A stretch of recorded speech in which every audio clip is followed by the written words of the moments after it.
자, 우리 교재는 이제 210쪽이 되죠. 검사 문항의 제작과 형태라고 돼 210쪽인데 우리가 이제 꼭 봐야 될 내용들이 있고 또 배경, 전후 배경이라든가 이런 것들은 각자가 좀 읽어봐야 될 내용들도 있어요.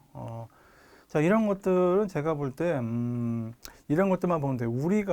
우리와 관련성이 높은 것들을 위주로 좀 보시면 다른 것들까지 유추해서 충분히 가능하죠.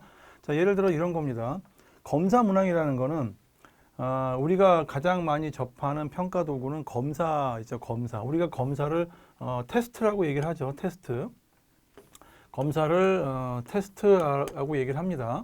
자, 우리가 가장 뭐 학력 검사라든가 뭐 인성 검사라든가 뭐 이런 것들을 되게 다 검사, 뭐 테스트 이렇게 얘기를 하죠.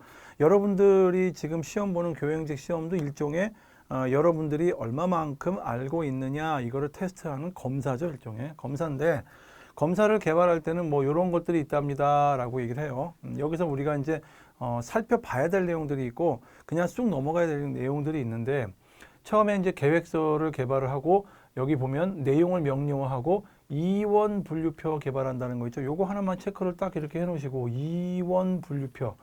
그 다음에 이제 문항의 유형을 어떻게 할 건지, 문항의 수는 어떻게 할 건지 난이도를 결정을 하죠. 이제 출제자 입장에서 여러분들이 보시면 돼. 출제자들은 여러분들 같은 경우는 이제 진위형, 선다형, 단답형이 있는데 여러분 시험 보는 건 이거잖아요. 선다형 문항 요걸로 하는 거죠. 복수의 답지가 1, 2, 3, 4 이렇게 가나다라, 기역, 니은, 디귿 뭐 이런 식으로 해서 복수의 답지가 제시가 되고 그 중에서 맞는 답지를 선택하는 유형, 이런 유형을 선다형이라고 합니다. 여러분들은 주로 선다형 문항으로 하죠. 그래서 그런 문항을 선다형 문항으로 하고 문항의 수는 예를 들어 뭐 20문항으로 하겠다, 뭐 25문항으로 하겠다, 뭐 이런 식으로 결정을 하는데 일반적으로 결정이 다 돼 있습니다. 뭐 20문항 이렇게. 난이도가 조금 차이가 있을 수가 있어요. 여러분들 규준 지향이기 때문에 이전에 말씀드렸듯이 난이도가 가장 쉽게 얘기하면 상중하가 있습니다.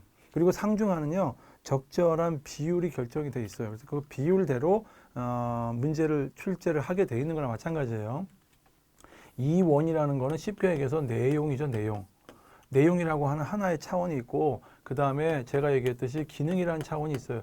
이게 성취 기준이라고 했죠. 이렇게 두 가지 차원으로 이야기하는 것을 이원 분류표라고 합니다. 이 수험자가 이 내용을 어떻게 알고 있을까 이걸 가지고 표를 만들어 놔요. 그 표에 맞춰서 문항이 출제가 되는 겁니다. 자, 그래서 요 정도만 알면 검사 문항이라는 건 즉 출제자들은 이렇게 들어갔을 때 계획서를 개발을 하고 실제 문항을 개발을 하고 검사지를 이렇게 개발을 합니다. 그리고 여러분들은 지금 선다형 문항 요렇게 요 유형으로 해서 되는 거죠. 답지가 제시가 되고 그 중에서 맞는 답지라고 했는데 사실은 이런 거예요.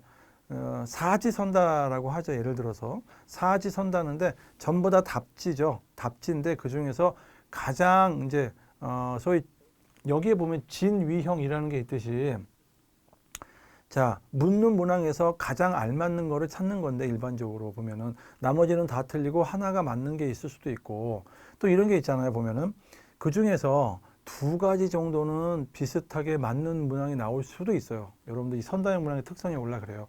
근데 이제 문제를 잘 보셔야 되는데 문제 보면 이런 게 있잖아요. 무엇 중에서 가장 이런 말이 나올 수도 있죠. 가장 가까운 것은 가장 적합한 것은 이렇게 물어볼 수도 있어요. 이렇게 물어보면 4개 중에서 2가지가 틀리지 않는 답이 생길 수도 있는 겁니다. 그럼 그 중에서도 가장이라는 표현에 맞는 거를 찾아가는 게 더 중요한 거죠. 그러니까 정도를 봤을 때 2개 다 맞는 답인데도 불구하고 하나가 더 가까운 쪽으로 묻는 문항 중에서 더 가까운 쪽도 있을 수가 있어요. 해당되지 않는 것은 옳지 않은 것은 이렇게 물어봐요. 일반적으로 물어보면 4개 중에서 3개는 틀린 거야. 하나만 맞는 거야. 이런 건 상관없는데 2개가 맞는 경우가 있어요. 2개가 맞는 건데 질문하는 게 그 중에서도 누가 더 적합하느냐, 누가 더 가까우느냐 이런 식으로 물어볼 수가 있어.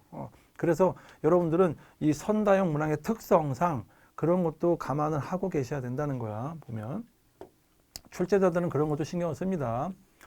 자, 문항을 제작할 때는 고려사항과 좋은 검사 문항의 조건들이 있죠. 이런 것들은 이제 여러분들이 그냥 읽어봐도 무슨 내용인지 금방 알 거예요.